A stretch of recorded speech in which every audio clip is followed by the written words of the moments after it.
देखो, एक घर में 3 बाप और 2 बेटे हैं, यानी 3 पिता और 2 पुत्र हैं और एक नौकर है। तो बताओ घर में कुल कितने सदस्य हैं? अगर आपने सही आंसर दे दिया तो ये 500 रुपए का इनाम आपका हो जाएगा। 500 रुपए का इनाम हमारा हो जाएगा। समझ लो फिर से।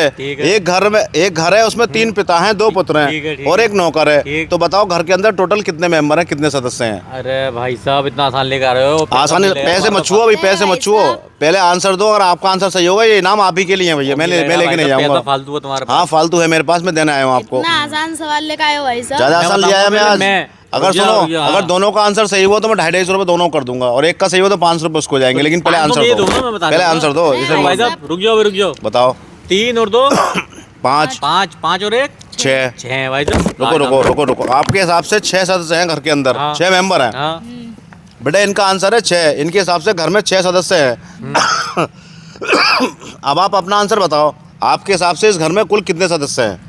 तो भाई साहब मैं बताऊं। मेरा सही नाम बताओ ना, अभी रुको। अभी एक घर में 3 पिता, हाँ, 2 पुत्र, हाँ, एक नौकर। हाँ। तो भाई साहब 3 पिता। अच्छा 3, ठीक है। और पिता के भाई साहब बच्चे तो होंगे।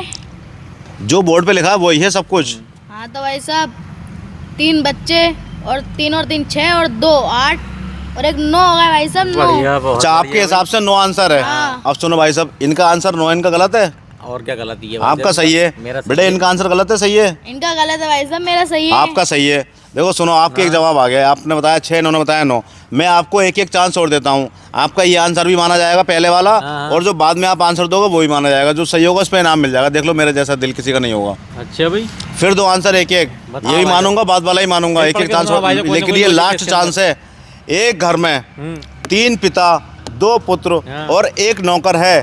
तो बताओ घर में कुल कितने सदस्य हैं? घर में कुल कितने सदस्य हैं अब बता दूंगा भाई साहब। अब बताओ चलो। 3 और 2 5, एक नौकर है, नौकरानी जरूर होगी इसके साथ।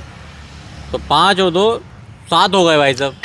यानी आपके हिसाब से अब आपका आंसर 7 है। हाँ। पहले 6 था, अब 7 है। चलो भाई, इनका आंसर तो हो गया 7। आपने बेटे रुको, अभी रुको, नोट रुको। आप बताओ आपका आंसर आपके हिसाब से जो क्या है? भाई साहब बोर्ड पे लिखा हुआ है वही मानेगा। हाँ, जितना बोर्ड पे मौजूद है इतना ही माना जाएगा। इसमें जो भी कुछ ट्रिक है ना है वो इसके अंदर है।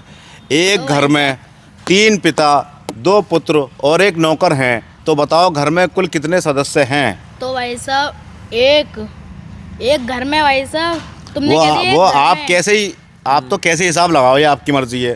आप तो मुझे सही आंसर दे दो, इनाम आपका हो जाएगा। देखो भाई साहब, तुमने गिना एक घर में, तो यानी कि एक आदमी घर में। अच्छा। और 1 और 3 4, अच्छा। 4 और 2 6 और एक 7। भाई साहब 7 हैं। 7 है आपका आंसर। दूसरा, पहला आंसर था आपका 9।